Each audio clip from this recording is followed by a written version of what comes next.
La journée mondiale de la sage-femme 2016 célébrée aujourd'hui en Côte d'Ivoire, Grand Bassam dans le sud de Comoé lui rend hommage. La mangue, un fruit délicieux mais périssable. Pour réduire les pertes, la Côte d'Ivoire initie une technique de transformation et de conservation. Enfin, une manifestation qui tourne mal en Libye. Des tirs d'obus font 5 morts et 11 blessés à Benghazi, deuxième ville du pays. Madame, Monsieur, bonsoir et bienvenue. Les sages-femmes célébrées aujourd'hui en Côte d'Ivoire. La cérémonie officielle de la Journée mondiale de la sage-femme 2016 s'est tenue à Grand Bassam dans la région du sud de Comoé. Une célébration pour emmener les sages-femmes de Côte d'Ivoire à cultiver plus de conscience professionnelle. Les temps forts de cette rencontre avec Franck Quadio. Loin des salles d'accouchement tenues à dominante rose, ces sages-femmes dans les rues de Grand Bassam célèbrent ce 7 mai leur journée. Une dizaine de délégations venues de toutes les régions du pays et pour la plupart, la journée mondiale a un sens des plus importants, marquer le pas et faire le bilan. Le tableau reste encore très triste. Aujourd'hui, au niveau de la Côte d'Ivoire, le chiffre est de 614 décès maternels pour 100 000 naissances vivantes. Donc, nous nous battons au quotidien pour essayer de réduire ce taux-là. Et pour le réduire, l'association des sages-femmes ivoiriennes depuis le 3 mai a pris son bâton de pèlerin. 10 localités dont Boisflé visitées, objectif, sensibiliser mais surtout renforcer les capacités et cela plaît à la tutelle. Ils ont mis un accent particulier sur un des éléments qui est une des grandes causes de mortalité chez les femmes, l'hémorragie. Donc elles ont planché sur cet aspect spécifique, les raisons profondes de ces hémorragies, comment faire en sorte de les prévenir et puis si d'aventure survenait, quels étaient les différents mécanismes appropriés pour faire en sorte de réduire son impact négatif, à savoir le décès. Une démarche qui, selon le docteur Niangué, crée les conditions pour une reprise de la confiance entre les sages-femmes et les patientes. Elles-mêmes en leur sein, elles animent des supervisions appuyées par le district, appuyées par le DR. Vous voyez que c'est cela qui va faire le renforcement du système et permettre qu'on sente véritablement l'impact de ce système, c'est-à-dire la qualité de l'accueil, l'adhésion de la population. Mais pour les sages-femmes, le chemin est encore long et elles doivent encore travailler, d'où leur adhésion au thème national « Quelle sage-femme à l'horizon 2020 ?» face à la réduction de la morbidité, la mortalité maternelle, néonatale et infantile. C'est maintenant qu'il faut préparer cette sage-femme pour qu'à l'horizon 2020, nous puissions avoir la sage-femme que tout le monde voudrait. Reconnaissance et célébration des doyennes, un autre moment fort. Notons que la célébration officielle de la Journée mondiale des sages-femmes est le 5 mai. Et là encore, il est question de santé, cette fois dans la région de l'Agné-Bichiassa. Le conseil régional a procédé récemment au lancement de la deuxième édition de la caravane de consultation médicale foraine. C'était à Loviguier, dans le département d'Agboville. En quoi consiste cette campagne? Eh bien, pendant 4 mois, les populations de l'Agné-Bichiassa vont bénéficier de soins gratuits. Les explications de Mamadou Kouassi. Contrôle de tension, pesée, dépistage du diabète, du cancer du col de l'utérus, séance de vaccination, le tout suivi de distribution gratuite de déparasitants. Nous sommes à Loviguier, dans le département d'Agboville, pour le top départ de 4 mois de consultation médicale foraine dans la région de l'Agné-Bichiassa. Une initiative du conseil régional pour apporter un mieux-être aux populations. Martin Bolo et ses camarades qui ont fait de la santé un axe majeur de leur politique de développement veulent permettre aux populations de bénéficier d'assistance médicale pendant 4 mois. Au cours de cette séance de lancement, la population a été sensibilisée sur l'importance du lavage des mains ainsi que celle de la fréquentation des centres de santé. Quand vos enfants font la fièvre, quand ça commence là, si l'enfant son corps est chaud là, il ne faut pas attendre. Il faut aller voir l'infirmier. C'est peut-être un palu. Il ne faut pas attendre que ça devienne oiseau. Quand ça devient oiseau, ce n'est pas bon. Quand les enfants sont nés, il faut aller à l'hôpital pour recevoir les vaccins. C'est 6 contacts. Il faut aller 6 fois à l'hôpital et l'enfant a tous les vaccins, il n'est plus malade. Il n'a pas de polio, il n'a pas de tuberculose, il n'a pas de tétanos. Le président du conseil régional de l'Agné-Bichiassa indique que cette caravane de soins gratuits va répondre aux besoins des populations. Martin Bolo soutient également qu'en plus de cette caravane de consultation médicale foraine, les centres de santé de la région seront tous dotés en matériel médical adéquat. À cela va s'ajouter la poursuite de remise d'ambulances médicalisées pour un meilleur transport des malades et des blessés. Des engagements salués par les populations qui promettent accompagner le Conseil régional pour le développement de la Niébitiassa. Autre actualité, c'est la saison des mangues en Côte d'Ivoire. Le pays produit 180 000 tonnes et en exporte 10 000. Et selon les acteurs du secteur, les pertes oscillent entre 30 et 40%. Comment alors limiter les pertes? Eh bien, des séchoirs ont été installés dans le nord du pays, notamment à Korogo et Ferkessédougou, des zones propices à la culture de la mangue. Le projet de séchage est financé par deux institutions, le Programme de productivité agricole en Afrique de l'Ouest et la Banque mondiale. C'est un reportage de Francis Boifo. La mangue fraîche, troisième fruit exporté par la Côte d'Ivoire avec une production annuelle de 200 000 tonnes en 2014. Troisième spéculation après le coton et l'anacarde pour les populations du Nord. Elles produisent beaucoup mais vendent peu et pour cause. Chaque campagne dure maximum 3 mois. Et en 3 mois, on perd beaucoup de mangue. Plus de 40% de la production est perdue sous les manguiers, c'est de la pourriture. Pour réduire les pertes post-récolte, résoudre le problème de la mévente de la mangue, 3 unités de production de la mangue séchée ont été installées au nord de la Côte d'Ivoire. C'est un projet initié par le Fonds interprofessionnel pour la recherche et le conseil agricole FIRCA, est financé par le Programme de productivité agricole en Afrique de l'Ouest PPAO-WAP et la Banque mondiale. Coût des unités de production, environ 100 millions de francs CFA. Chaque unité peut produire jusqu'à 15 tonnes par saison, environ 4 mois. Donc on a une capacité d'environ 50 tonnes. Sur les 200 000 tonnes que produit la Côte d'Ivoire en mangue, vous voyez qu'il y a de la place pour faire vraiment un travail très intéressant. Premier bénéficiaire du projet de production de la mangue séchée, les producteurs du Nord. La zone fournit 90% des mangues exportées. Je partais à Abidjan avant, mais on m'a dit qu'il y a une usine ici, eux ils payent mangue. Le chargement à Abidjan, on fait une semaine. Quand tu envoies ici, là, c'est bon plus que pour Abidjan. Vraiment, ça va. Avec l'usine, on s'en sort. On n'a plus de mangue pourrie sous les manguiers.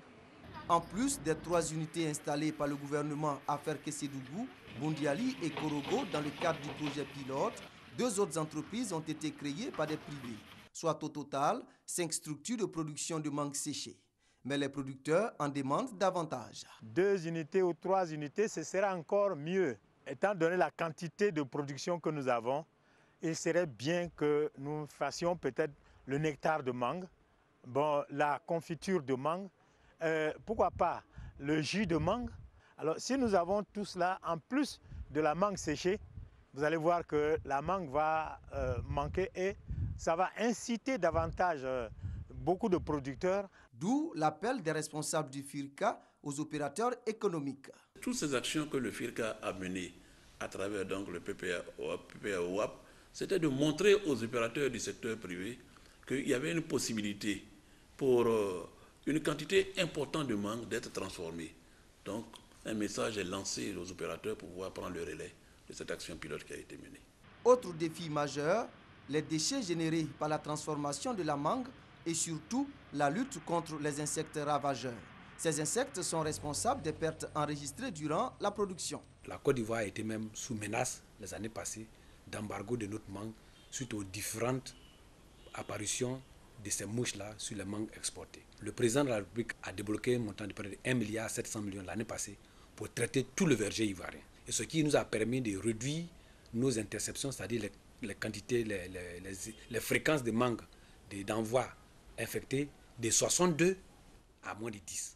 Deuxièmement, élément, que la filière qui est organisée cotise au FIRCA pour permettre d'avoir suffisamment de financement pour traiter chaque année notre verger. Troisièmement, le ministre donc a saisi la Banque mondiale et l'Union européenne pour mettre un programme structurel pour lutter contre la mouche des fruits. Toutes ces actions vont consolider la position de la Côte d'Ivoire. Premier pays africain exportateur de mangue fraîche sur le marché européen, 3e exportateur mondial. Son ambition, s'affirmer sur le marché de la mangue séchée. La demande est estimée à 700 tonnes en Afrique de l'Ouest et plus de 5000 tonnes dans le monde selon le FIRCA. Il est aussi envisagé par le ministère de l'Agriculture la transformation d'autres fruits et produits agricoles pour une forte valeur ajoutée.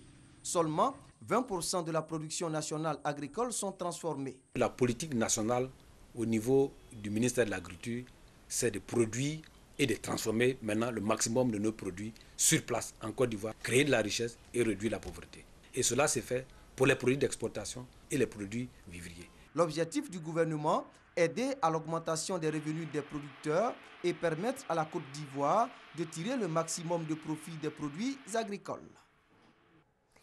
Culture à présent, un nouveau concours de beauté voit le jour en Côte d'Ivoire. C'est un concours assez particulier, vous le verrez.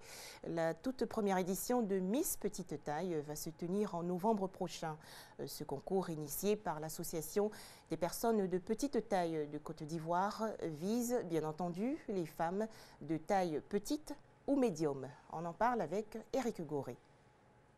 Le nanisme est un ralentissement de la croissance biologique d'un être vivant.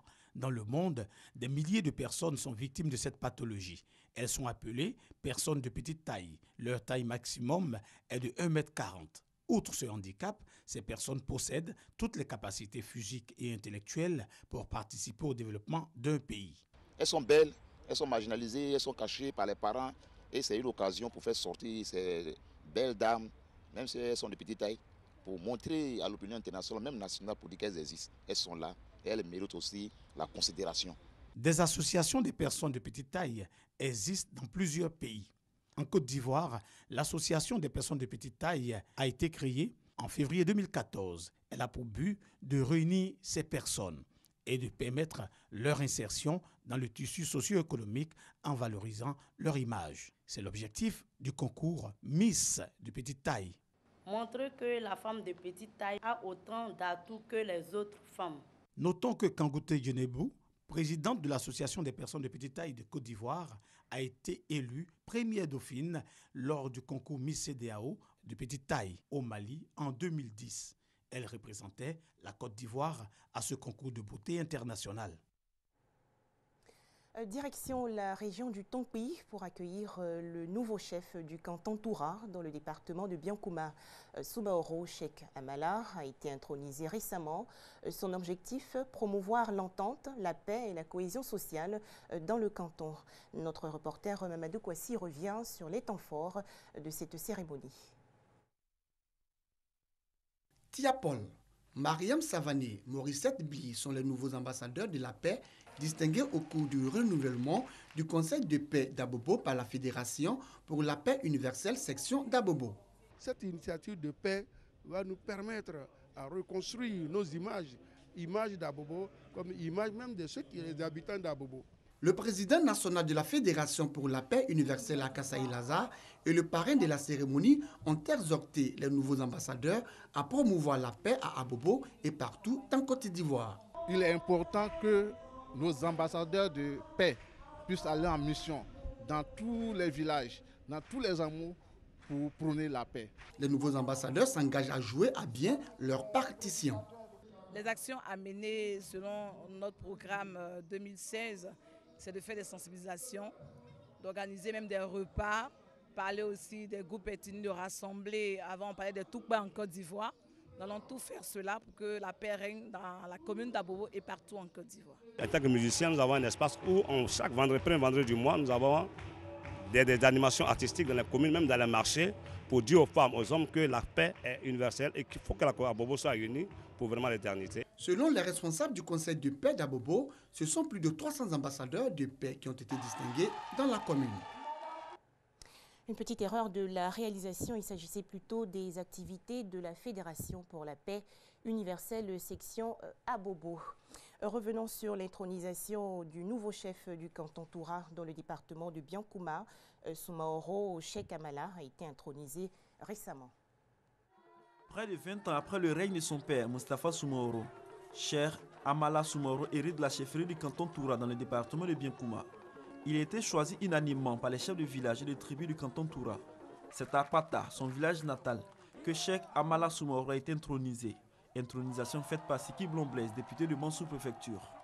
Le parlementaire a saisi l'occasion pour exhorter le nouveau chef à s'aimer l'union, l'entente et la solidarité dans le canton Toura. Seule condition pour que ce canton bénéficie des actions de développement du président Alassane Ouattara. De même, Siki Blomblez a appelé le peuple Toura à soutenir son nouveau chef de canton. Âgé de 50 ans, le nouveau chef du canton Toura est un exploitant agricole. Il est marié et père de 12 enfants. Outre la paix sociale, le règlement des conflits terriens et la révalorisation du patrimoine culturel Toura sont entre autres défis qui l'attendent. Dernières images ce soir, la Libye, où des obus ont explosé hier lors d'une manifestation à Benghazi. Bilan 5 morts et 11 blessés. Les manifestants étaient descendus dans les rues pour soutenir les forces armées loyales au Parlement reconnu et installé à Tobruk. Merci de nous avoir suivis et excellente fin de semaine sur RTI2.